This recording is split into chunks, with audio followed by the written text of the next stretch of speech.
সাত শ্রেণীর ব্যক্তিকে আল্লাহ তাআলা আরশের নিচে ছায়া দেন কিয়ামতের দিন, যেদিন আকাশের সূর্যটা মাথার কাছে চলে আসবে, জমিনটা তামাক জমিন হয়ে যাবে, তৃষ্ণায় মানুষের জিহ্বা বের হয়ে কুকুরের মতো নাভির সামনে ঝুলতে থাকবে।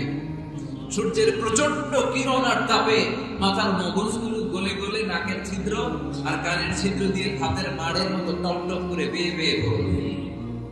আল্লাহর আরশের ছায়া ছাড়া সেদিন আর কোনো ছায়া থাকবে না। বিষ্ণু বললেন, সাত শ্রেণীর ব্যক্তিকে আল্লাহ তাআলা সেদিন আরশের নিচে ছায়া দিবে। এত মানুষ যে জান্নাতে যাবে, তারা কি আরামসে বসতে পারবে? কি বলেন, বুঝে শোনা বলেন? এরকম ধাক্কা ধাক্কি হবে না আজকের মতো? ফেরেশতারা লাঠি নিয়ে নামবে, বাঁশি নিয়ে। কোনো ধাক্কা ধাক্কি নেই, কোনো ঠেলা ঠেলি নেই, কোনো কিলাকিলি নেই, আছে খালি আরাম, আছে খালি। আর জাহান্নামে আছে বেরাম। জাহান্নামে কি? বেরাম। আল্লাহ প্রকাশ ভঙ্গিটা দেখেন, এক্সপ্লেনেশন সিস্টেম। আল্লাহ বললেন, আকাশ জমিন বিস্তৃত জান্নাতের জন্য তোমরা প্রতিযোগিতা করো। বিশাল জান্নাত, ঠেলাঠেলি নাই। সৌদি আরবের মক্কা শহর থেকে বাহরাইন দেশের হাজার শহর যত দূর, জান্নাতের এক একটা দরজার অর্ধেক তত দূর। তার মানে এক দরজা দিয়ে কয়েক হাজার কোটি জান্নাতি এক ধাক্কায় ঢুকবে। দরজা দিয়ে যদি কয়েক হাজার লোক এক ধাক্কায় ঢুকতে পারে, দরজার সাইজ যদি এত বড় হয়, তাহলে জান্নাতের সাইজ কত? ওই জান্নাতের কোনো ধাক্কা ধাক্কি আছে? এজন্য আল্লাহ বললেন, ওয়াসারিউ ইলা মাগফিরাতিন মির রাব্বিকুম ওয়া জান্নাতিন আরদুহাস সামাওয়াতু ওয়াল আরদু উইদ্দাত লিল মুত্তাকিন। আল্লাহর ক্ষমার দিকে ছোট, আল্লাহর জান্নাতের দিকে ছোট। যেই জান্নাত ছোট নয়, যেই জান্নাতটা সংকীর্ণ নয়, যেই জান্নাত হলো আকাশ জমিন বিস্তৃত। সুবহানাল্লাহ।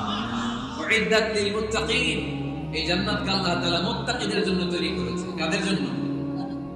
আপনাদের জন্য তৈরি করেছে। আলহামদুলিল্লাহ পড়ুন। আল্লাহর দেখছেন কখনো? লা তুদরিকুল আবসার। পৃথিবীর চামড়ার চক্ষু দিয়ে আমার রব আল্লাহ তাআলাকে দেখা যায় না, কিন্তু ওহুয়া ইউদরিকুল আবসার, তিনি সবাইকে দেখতে পায়। সুবহানাল্লাহ পড়ে। তিনি আমাদের দৃষ্টির অন্তরালে, কিন্তু আমরা তার দৃষ্টির অন্তরালে পশ্চিমকালে কখনো এক মুহূর্তের জন্য যেতে পারি। আজকে এই চমৎকার রজনীতে কিশোরগঞ্জের তাফসীর কোরআনের প্রোগ্রামে মুত্তাকিন কারা, এ ব্যাপারে সামান্য কিছু ধারণা নিয়ে আমরা বাড়িতে ফিরবো ইনশাআল্লাহ। বলেন আজকের তাফসীর কোরআনের প্রোগ্রাম তখনই সফল হবে যখন এত ধাক্কাধাক্কির পরে বসার জন্য সুযোগ পাইছি। মুত্তাকি কারে কয়, এইটা আজকে হিসাব করে নিয়ে আসবেন।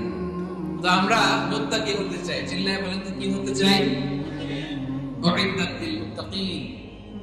মুত্তাকিনদের জন্য আল্লাহ তাআলা এই জান্নাতকে প্রস্তুত রেখেছেন। আল্লাহ তাআলা এই আয়াতে মুত্তাকিনদের 5টি গুণের কথা বলেছেন। কয়টি? সবাই বলেন আওয়াজ করে, কয়টি? এই 5টি গুণ আজকে আমরা জেনে যাব মানার উদ্দেশ্যে। কিসের উদ্দেশ্যে? মুত্তাকিদের বৈশিষ্ট্যে প্রথমে বলেছেন, আল্লাযীনা ইউনফিকুনা ফিস সাররাই ওয়াদ দাররা। মুত্তাকি হচ্ছে তারা যারা সচ্ছল অসচ্ছল উভয় অবস্থায় আল্লাহর রাস্তায় দান করে। দান করলে খুশি হয় কে? সাদাকা করলে খুশি হয়ে যায় কে? যাকাত দিলে খুশি হয় কে? আপনার দিল করে করবে, আগে করতে হবে কি? আল্লাযীনা ইউনফিকুনা ফিস সাররাই ওয়াদ দাররা।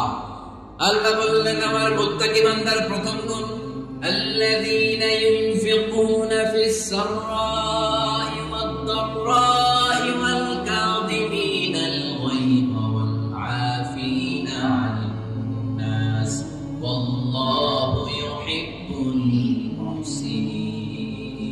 সুবহানাল্লাহ। الذين ينفقون في السراء والضراء। আমার মুত্তাকি বান্দারা সচ্ছল অসচ্ছল উভয় অবস্থায় দান করে। যখন তাদের কাছে বেশি টাকা থাকে তখন তারা বেশি দান করে, যখন কম থাকে কম দান করে, কিন্তু দান করে। ঠিক কি না? দান করার ধারাবাহিকতা কখনো থামায় না। এখন আপনি সচ্ছল, অনেক টাকা তো বেশি দেন, এক সময় অর্থের টানা পড়েন যাচ্ছে, সমস্যা যাচ্ছে, তো ওই সময় কম দেন। বছরে আপনি অবস্থা ভালো থাকলে 10,000 টাকা সাদাকা করেন, যখন অবস্থা খারাপ 10 টাকাও কি সাদাকা করা যাবে না? তার মানে ইনফিকুনা ফিস সাররাই ওয়াদ দাররা, সুখে দুঃখে সব সময় যে দেয় তার নাম মুত্তাকি। সুখে দুঃখে সব সময় যে দেয় তার নাম। মদিনার সমাজে, মদিনার সাহাবীদের মধ্যে সবচেয়ে গরীব সাহাবী ছিলেন সাইয়েদনা বেলাল রাদিয়াল্লাহু তাআলা। নিজের লজ্জাস্থান ঢাকার কাপড়টা ছাড়া তার কাছে দ্বিতীয় কোনো কাপড় ছিল না। সকালে যদি খাবার পেত, দুপুরে খাবার ছিল না, দুপুরে পেলে রাতের জন্য ছিল না, আজকে খাবার থাকলে কালকে নেই।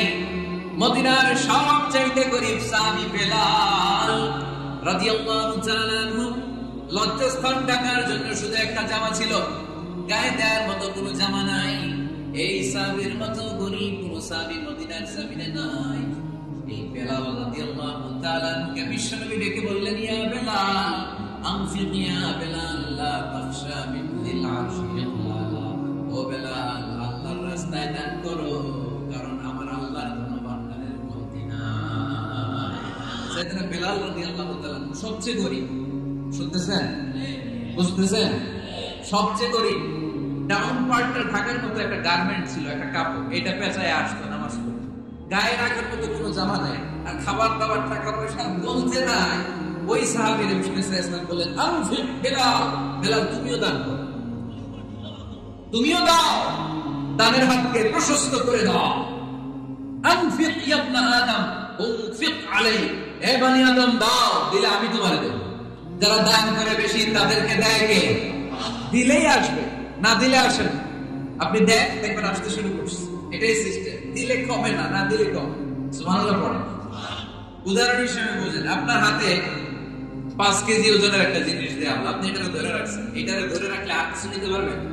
এটা দিয়ে দিলে না আরেকটা ধরতে পারবেন, ঠিক না? 5 কেজির এটা ধরে দিয়ে দিলাম, এরপরে কেউ আমার 20 কেজি দিলে ওইটা ধরবো, ওইটা আমার আরেকটা দিব, এরপরে আরেকজন 30 কেজি দিলে ওইটা ধরবো।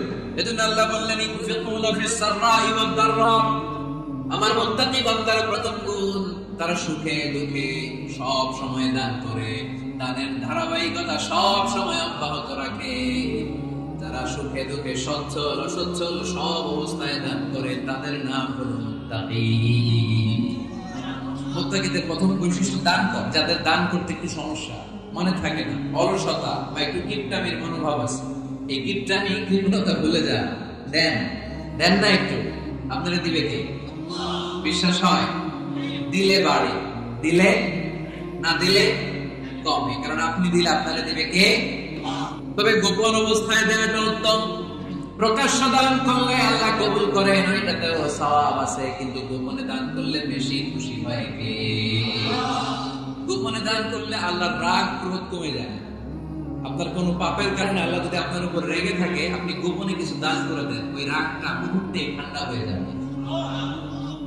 7 শ্রেণীর ব্যক্তিকে আল্লাহ তাআলা আরশের নিচে ছায়া দেন কিয়ামতের দিন, যেদিন আকাশের সূর্যটা মাথার কাছে চলে আসবে, জমিনটা তামার জমিন হয়ে যাবে, তৃষ্ণায় মানুষের জিহ্বা বের হয়ে কুকুরের মতো নাভির সামনে ঝুলতে থাকবে। সূর্যের প্রচন্ড কিরণ আর তাপে মাথার মগজগুলো গলে গলে নাকের ছিদ্র আর কানের ছিদ্র দিয়ে হাতের মাড়ের মতো টপ টপ করে বেয়ে বেয়ে পড়বে। আল্লাহর আরশের ছায়া ছাড়া সেদিন আর কোনো ছায়া থাকবে না। বিষ্ণু বললেন, 7 শ্রেণীর ব্যক্তিকে আল্লাহ তাআলা সেদিন আরশের নিচে ছায়া দিবে। শুনেন, তার মধ্যে 1 শ্রেণীর ব্যক্তি হচ্ছে রাজুলুন তাসাদ্দাকা বিসাদাকা ফাআখফাহা। 1 শ্রেণীর ব্যক্তি হচ্ছে ওই ব্যক্তি যে গোপনে আল্লাহর জন্য দান করে। এমন গোপনে এসে আল্লাহর রাস্তায় দান করে দেয়, তার ডান হাত কি দান করেছে, বাম হাত টের পায় না। ডান হাত কি দিল, বাম হাত দেখে, অন্য মানুষ জানা তো দূরের কথা। এই গোপন দান আমার আল্লাহর কাছে খুব প্রিয়।